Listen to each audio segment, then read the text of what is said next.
பிரண்டையில் எப்படி நம்ம இன்றைக்கி பொடி பண்ணலாம் அப்படின்றத பார்க்கலாம். இந்த பிரண்டையை வந்து நல்லா நம்ம சுத்தம் பண்ணிக்கணும். நான் நார் எடுக்கிறதெல்லாம் மிஸ் ஆகிடுச்சு உங்களுக்கு காட்டுறதுக்கு. அதனால் வந்து அந்த பிரண்டையை வந்து நமக்கு தேவையான அளவுக்கு ஒரு கைப்பிடி அளவு அந்த அளவுக்கு நான் பிரண்டையை க்ளீன் பண்ணி வச்சுருக்கேன். நம்ம உரித்தோம் அப்படின்னா அந்த அப்படியே நம்ம நார் தனியாக வந்துடும். நான் அது மட்டும் உங்களுக்கு மிஸ் ஆகிடுது. அதை நான் இன்னொரு வீடியோவில் நான் காட்டுறேன் உங்களுக்கு மறுபடியும். இந்த மாதிரி எடுத்துகிட்டு நம்ம தண்ணி விட்டு நல்லா கழுவி எடுத்துக்கணும் பிரண்டையை. ஏன்னா அங்கங்கேயும் இருக்கும், 4-5 பேர் கைப்பற்றிருப்பாங்க, தொட்டிருப்பாங்க. அதனால் நம்ம வீட்டுக்கு எடுத்துகிட்டு வரும்போது நம்ம இதை வந்து க்ளீன் பண்ணி எடுத்துக்கணும். நான் நல்லா தண்ணி விட்டு கழுவிட்டு நமக்கு வந்து ஒரு வெள்ளை துணியில் போட்டு நம்ம உணர வச்சுக்கலாம். ஏன்னா இது எண்ணெயில் போட்டு எடுக்கிறது, அப்படியே போட்டோம் அப்படின்னா வெடிக்கும். அதனால தான் நான் வந்து கொஞ்சம் நல்லா கழுவிட்டு நம்ம இதை க்ளீன் பண்ணிக்கலாம். ஆனால் கையெல்லாம் வந்து ஒரு மாதிரி அரிக்கும். பிரண்டையை க்ளீன் பண்ணும்போது அரிக்கும்.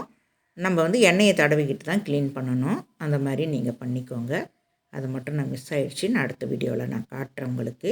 இது வந்து நான் பிரண்டை பொடி பண்ண போகிறேன். இட்லி பொடி எப்படி பண்ணலான்றதை நம்ம பார்க்கலாம். அதுக்கு தேவையான பொருளெல்லாம் எடுத்து வச்சுருக்கேன். பார்க்கலாம். பிரண்டை வந்து கொஞ்சம் உணர்ந்துருச்சு. அதில் இருக்கிற தண்ணியெல்லாம் நல்லா காற்றுல போயிடுச்சு. காட்டன் துணியில் போட்டு கொஞ்சம் ஃபேன் போட்டிங்க அப்படின்னா அந்த ஈரமெல்லாம் போயிடும். அந்த ஈரம் போனதுக்கப்புறம் நான் எடுத்து வச்சுருக்கேன். ஒரு கைப்பிடி அளவுக்கு நான் எடுத்து வச்சுருக்கேன். நல்லா இருக்குது பிரண்டை. இது காய வச்சு கூட நம்ம போட்டுக்கலாம். காய வச்சு போட்டாலும் இன்னும் நல்லாயிருக்கும். அது காய்ஞ்சி போடுறதுக்கு நமக்கு லேட் ஆகும், உடனே வேணும் அப்படின்னாக்க நான் இந்த மெத்தேடில் நான் செய்கிற மெத்தேடில் நீங்கள் செஞ்சீங்க அப்படின்னாலும் நமக்கு ரொம்ப நாளைக்கு இருக்கும். ஒரு கைப்பிடி அளவுக்கு நான் பிரண்டை எடுத்திருக்கேன். அது அப்படியே இருக்கட்டும். இப்போ அதுக்கு மேல் கொண்டு தேவையான பொருளை பார்க்கலாம். ஒரு 50 கிராமுக்கு கம்மி தான் மிளகாய் எடுத்திருக்கேன். 50 கிராம் கம்மி இருக்கும். நமக்கு காரத்துக்கு தகுந்த மாதிரி நீங்கள் போட்டுக்கோங்க. எனக்கு காரமாக இருக்கணும், அதனால் நான் 50 கிராம் போட்டிருக்கேன். 1 கப்பு வந்து உளுத்தம்பருப்பு போட்டிருக்கேன். 1 கப்பு உளுத்தம்பருப்பு போட்டுக்கலாம். 1 கப்பு கடலைப்பருப்பு. 1 கப்பு உளுத்தம்பருப்புனா 1 கப்பு கடலைப்பருப்பு, ரெண்டுமே சமமாக தான் எடுத்துக்கணும். கருவேப்பிலை வந்து நான் கழுவி காய வச்சு நான் எடுத்து வச்சுருக்கேன். அந்த கருவேப்பிலையை தான் போடுறேன், ஃப்ரெஷ்ஷாக இருக்கிறத போடலை. இப்போ ஒரு டேபிள் ஸ்பூன் அளவுக்கு நமக்கு ஜீரகம், 1 டேபிள் ஸ்பூனு மிளகு, ஒரு நெல்லிக்காய் சைஸுக்கு புளி அது எடுத்துக்கணும். மிளகு, ஜீரகம், ஒரு நெல்லிக்காய் சைஸுக்கு புளி எடுத்திருக்கேன். ஒரு நெல்லிக்காய் சைஸ் இருந்தால் போதும், நிறையா புளி வேண்டாம். ஏன்னா பொடி தான் இது, ஊருக்கானா நமக்கு நிறையா வேணும். இது வந்து பொடி, இட்லி பொடி, அதனால் நான் அந்த அளவுக்கு போட்டிருக்கேன். இப்போ பூண்டு வந்து ஒரு 10-15 பல்லுக்கிட்ட நம்ம பூண்டு போட்டுக்கலாம். லாஸ்ட்டில் போட்டுக்கலாம் அதை. இது வந்து அப்படியே தோலோடையே போட்டு நம்ம அரைச்சிக்கலாம். இப்போ இதுக்குள்ளான தேவையான பொருள்கள் இதெல்லாம். இப்போ வந்து நம்ம பிரண்டையை ஃபஸ்ட்டு வந்து நம்ம வறுத்து எடுத்துக்கலாம். நான் ஒரு வாணலில் எண்ணெய் வந்து விட்டுக்கிறேன். நான் இந்த பிரண்டையை வந்து நம்ம எண்ணெயில் போட்டு நம்ம எடுத்துகிட்டு அந்த எண்ணெய் வந்து நமக்கு வேஸ்ட் ஆகாது. அந்த எண்ணெயும் நமக்கு யூஸ் ஆகிடும். அந்த கிளாஸால் தான் நான் எடுத்துக்கிறேன். இந்த கிளாஸ் வந்து எனக்கு 100 ml பிடிக்கும். நான் இதால் வந்து 1.5 கிளாஸ் நான் எண்ணெய் விட்டுக்கிறேன். 1.5 கிளாஸ் எண்ணெய் விட்டு எண்ணெய் வந்து கொஞ்சம் சூடாகட்டும். சூடானதும் இந்த பிரண்டையெல்லாம் எடுத்து அதில் போட்டுக்கலாம். இந்த பிரண்டையை மட்டும் நம்ம இதில் இருக்கிற பிரண்டை மட்டும்தான் நம்ம எடுத்துக்க போகிறோம். அந்த எண்ணெய் வந்து நமக்கு தைலமாக யூஸ் பண்ணிக்கலாம். அது ஒன்றும் நமக்கு வேஸ்ட் ஆகிற பொருள் கிடையாது அந்த எண்ணெய். ஆனால் நல்லெண்ணெய் தான் விடணும். நல்லெண்ணெய் போட்டு தான் நான் வதக்கி எடுத்துக்கிறேன். எண்ணெய் வேஸ்ட் ஆக்காமல் நம்ம வந்து அது கை கால் வலி, மூட்டு வலி அதுக்கெல்லாம் நம்ம தடவிக்கலாம். இடுப்பு வலி அதுக்கெல்லாம் நம்ம வந்து இந்த எண்ணெயை வந்து நம்ம யூஸ் பண்ணலாம். இது வந்து நமக்கு வேஸ்ட் ஆகாது இந்த எண்ணெய். ஆனால் எண்ணெயில் போட்டு தான் நம்ம வறுத்தாகணும். அப்போ தான் நமக்கு நல்லா மொறுமொறுன்னு கிடைக்கும். இல்லைன்னா நம்ம காய வச்சு நல்லா தக்கையாக காஞ்சிடணும். காயத்துக்கு அப்புறம் தான் நம்ம வந்து பொடி பண்ண முடியும். உடனே பண்ணணும்னா இந்த மெட்டீரியலில் பண்ணலாம். அந்த எண்ணெயை வந்து நம்ம யூஸ் பண்ணிக்கலாம் மேல் பூச்சுக்கு. இதில் வந்து அந்த நெல்லிக்காய் சைஸுக்கு புளியை நான் வந்து அதில் போட்டுக்கிறேன். அதுவும் அந்த வீடியோவும் நான் தனியாக போட்டிருக்கேன், அதையும் நீங்கள் பாருங்கள். அந்த பூண்டையும் அதில் தட்டி போட்டுக்கலாம். இந்த பூண்டையும் இதில் தட்டி போட்டுக்கலாம். இதிலையே தட்டி போட்டுட்டு நல்லா வந்து வெந்துடணும். நல்லா சலசலன்னு வந்துடணும். சலசலன்னு ஆகிற வரைக்கும் நல்லா நம்ம எண்ணெயிலே போட்டு நம்ம பிடிச்சிட்டு இருக்கணும் அந்த பிரண்டையை. இந்த அளவுக்கு வரணும். இந்த அளவுக்கு சலசலன்னு வந்துச்சுன்னா இப்போ இதில் வந்து நம்ம எடுத்துக்கலாம். எண்ணெய் வந்து அவ்வளோதான் இருக்குது. அந்த எண்ணெயை வந்து நம்ம கை கால் வலிக்கெல்லாம் நம்ம பூசிக்கலாம். அது ஒன்றும் வேஸ்ட்டே ஆகாது அந்த எண்ணெய். நல்லெண்ணெயில் போட்டிங்க அப்படின்னா அது நமக்கு நல்ல யூஸு தான். பிரண்டைக்கும் ஆயிடுச்சு, நமக்கு வந்து எண்ணெய்க்கு எண்ணெயும் ஆயிடுச்சு. அந்த மாதிரி பண்ணினீங்கன்னா இப்போ வந்து வேறு ஒரு வாணலில் உளுத்தம்பருப்பு போட்டு நல்லா பொன்னிறமாக வறுத்துக்கலாம். கருக விடாமல் வறுத்துக்கணும். மீடியம் ஃப்ளேமாக வச்சுக்கோங்க அடுப்பை. அதில் வச்சு நல்லா வறுத்துக்கோங்க. நல்லா வறுத்து எடுத்து வேறு ஒரு பாத்திரத்தில் நம்ம கொட்டிக்கலாம்.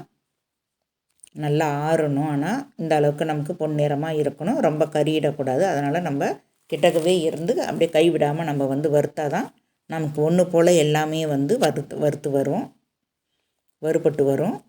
இப்போ அதே கடாயிலேயே வந்து நான் கடலைப்பருப்பை வந்து நான் மறுபடியும் வேறு போட்டுக்கிறேன். கடலைப்பருப்பும் நம்ம அதே போலயே நம்ம கைவிடாமல் நல்லா வறுத்து எடுத்துக்கணும்.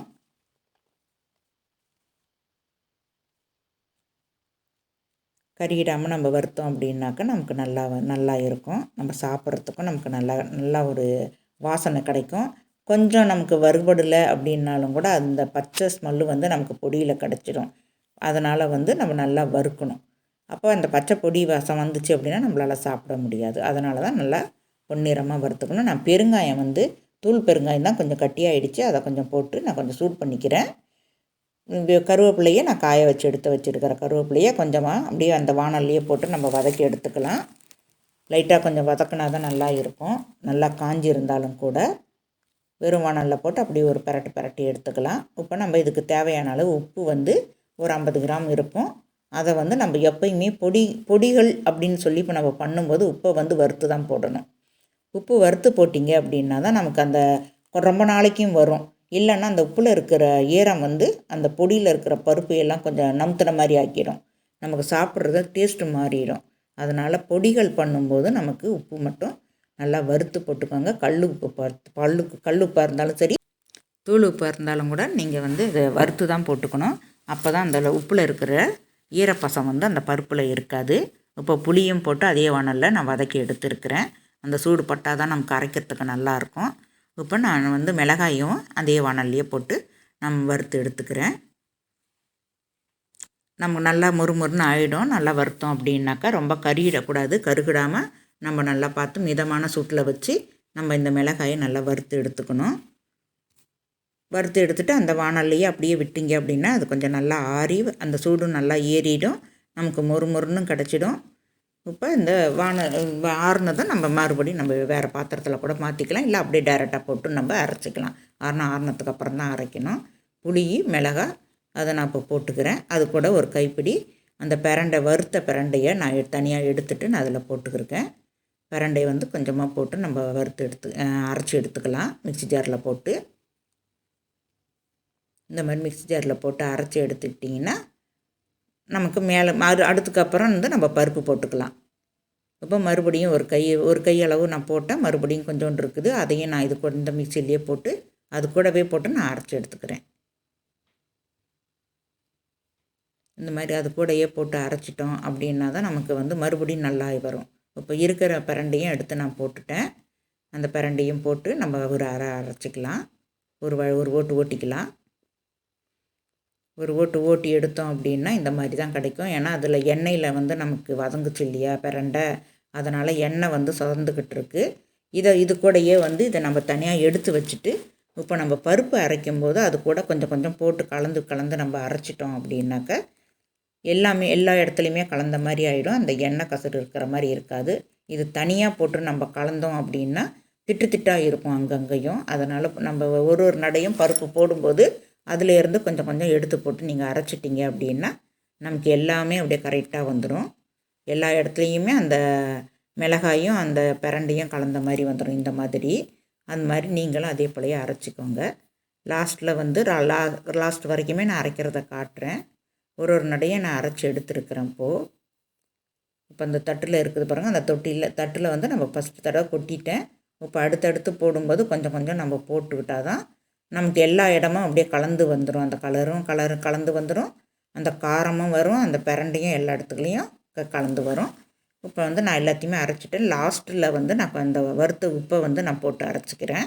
இன்னும் கொஞ்சோண்டு இருக்குது பாருங்கள், அந்த பிரண்டையும் மிளகாயும் அரைச்சது, அதையும் இதில் இந்த ஜார்லேயே நான் போட்டுக்கிறேன்.